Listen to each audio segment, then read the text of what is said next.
Thanks to LL Bean for presenting today's storybook with limited commercial interruption. I'm Melissa Nicolli. I'm a vegetation biotech for the National Park Service's Inventory and Monitoring Program. Today, I'm at the John Day Fossil Beds National Monument in Central Oregon. I have the wonderfully rewarding job of getting to monitor the vegetation resources within the parks. The information that I collect can help park staff make informed management decisions that protects their native plant communities. I love working for the National Park Service.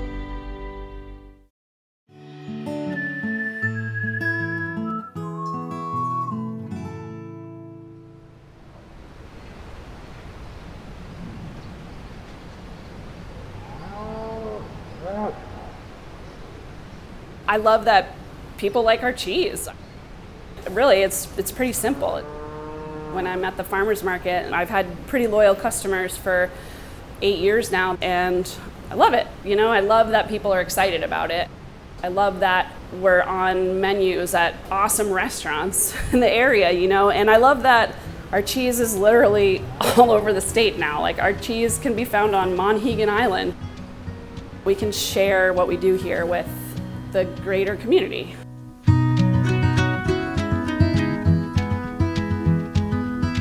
We're at Winter Hill Farm. This is where we make all of our cheese and all of our yogurt. We've been doing this here on this farm for 10 years now. I started making cheese 9 years ago. Sarah and I were looking for an opportunity to come back to Maine and farm. We had met in California. We were both operating farms that we didn't own. Although we were in a really great place, we also felt like kind of wanted to get out of California. Sarah's from Maine. We were sort of searching for opportunities. We were a young couple. We had one kid at the time. When my daughter was 6 months old, I started making cheese out of necessity because, we thought we would milk the cows, sell milk, sell yogurt, because we also make yogurt. But we just realized that, we needed an added value product. So I kind of got thrown into making cheese. It wasn't like I want to be a cheesemaker, but it's a pretty wonderful process.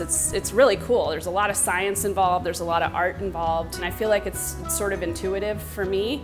And I'm lucky that that was the case. And I didn't have to spend hours and hours and hours training somewhere to learn how to do it. I just sort of naturally was good at figuring it out. We got here, I think, at the right time. If you think about like the beer scene in Maine, how that sort of like burgeoned, a decade ago. And I feel like that happened with artisanal cheese and local cheese in Maine probably like 6 or 7 years ago, where there was really sort of there are people making that locally. We don't have to buy, Vermont cheese, or we don't have to buy cheese from Europe. We can buy it locally, and that's what people want to do.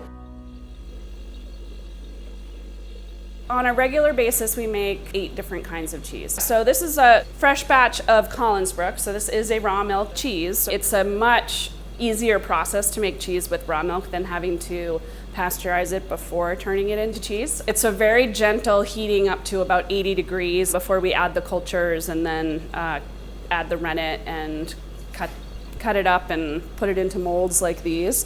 A certain amount of microflora that exists in raw milk that doesn't get killed by the pasteurization process, and that adds to the flavor and the depth of flavor of the cheese as it ages. So even if you add the same culture every time, it's never going to be exactly the same.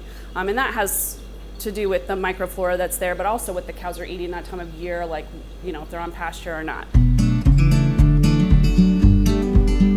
We're primarily a grazing dairy, and what that means is that our cows have access to pasture during the grazing season. Making milk on this farm it's really a perfect fit for this land base. It's not prime soil for growing crops. What it does is it grows grass. One way to use grass is to take a ruminant animal like a cow, let them eat it, and let them turn it into milk. I think of pasture as being a gigantic solar collector. I mean, it's a big solar panel. The energy is right here. The sun comes down, grows grass, cows eat it. They make something that we can eat. It's a dynamic system, and the quality of the milk changes over the course of the year depending on the grass, quantity and quality. Milk pounds go up as soon as we come out on the grass, because everybody's happy, everybody's healthy, everybody's just ready to rock and roll.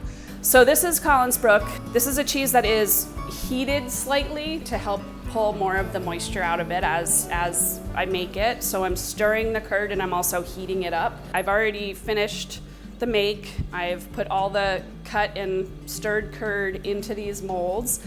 We want to press a lot of that whey out, and then they are going to drain for 24 to 48 hours, depending on, I'm gonna measure the pH, so that I wanna see the pH drop a specific amount before I salt them.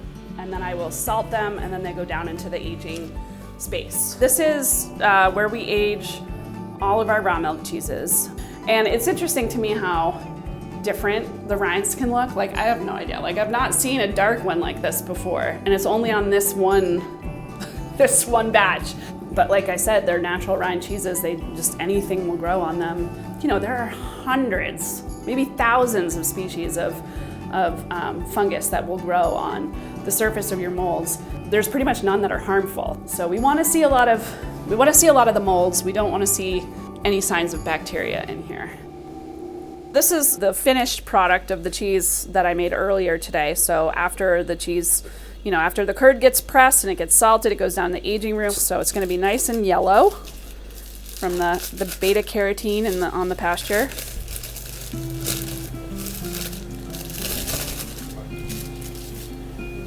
So yeah.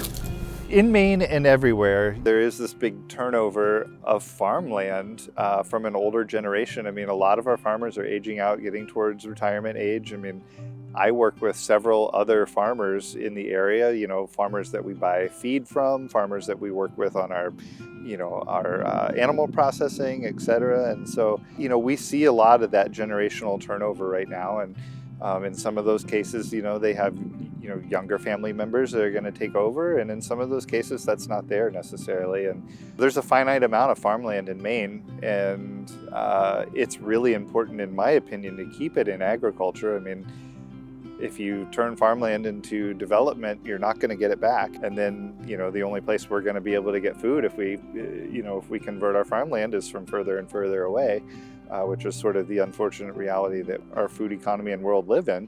So I think it's really important for both consumers who want to see local products, you know, to understand the challenges that farmers in Maine face. And I think there are a lot of really great opportunities out there, great organizations that are working with generational transfer. Maine Farm Link, Land for Maine Future, a lot of programs at MOFCA. I mean, there are people out there who are really focusing on how do we make this happen and how do we do this generational transfer. The problem with farming, I think, you know, for a lot of our retiring farmers, especially those who don't have family that are going to take over a land base, is that farming is a long-term game where you're never making very much money. And in the end, you know, when you're done, what you've got left is equity in a land base and in an operation. And so to be able to retire, you have to convert that equity in a land base, you know, into cash to be able to live without working. There's definitely financial pressure for retiring farmers to be able to, you know, move off of a piece of land and be able to cash in their equity on it.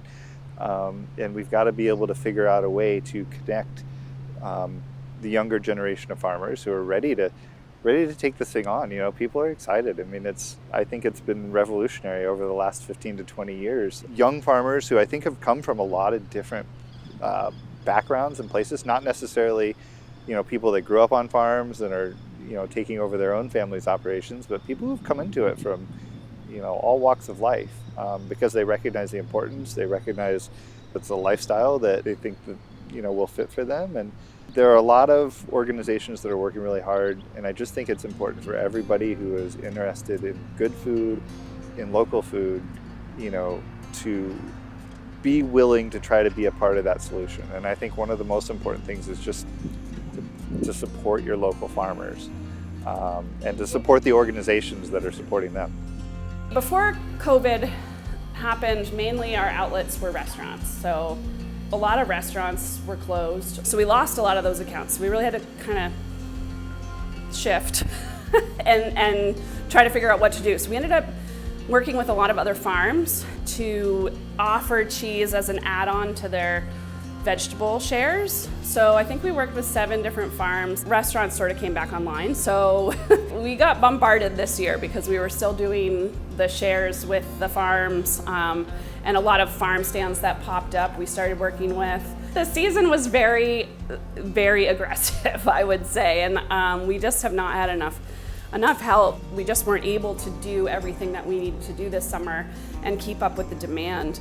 We're all still struggling. It's been a crazy couple of years, right? But like you hear from people in other businesses, restaurants, hospitality, I mean, everybody had to make this gigantic shift.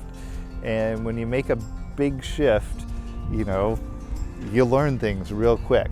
So you find new paths, and some of them have really been beneficial. And I think for consumers, I mean, it was definitely people were shaken. I mean, I remember when people saw that they couldn't rely necessarily on, you know, a long and far off food chain. It's like, oh, you know, we can get this right down the road. There are people doing this here, and we can meet the person, we can support them. You know, we don't have to rely on this chain, and I think it really shifted people's thinking. You know, we didn't have a farm store before COVID, and the first thing we did was expand the freezer space and set up a proper store. And, you know, now, a couple years in, I mean, we have people that come every single week. And I think they realized during COVID that, like, we need to have these connections. We need to have the people that can actually feed us. And I mean, we already felt that pretty strongly in Maine and in this community, but I feel like it definitely solidified it a little bit more. One of the things that I love about farming in Maine is that we live in a really sort of a rich and diverse community of other farmers and of other like crafters and artisans and makers. And there is definitely a sense of, you know, community and local economy that, you know, we all sort of mesh into. This is a place where we can do this and it can work because our neighbors are willing to buy in. You know, I just think it's a perfect place. We're just really happy to be here.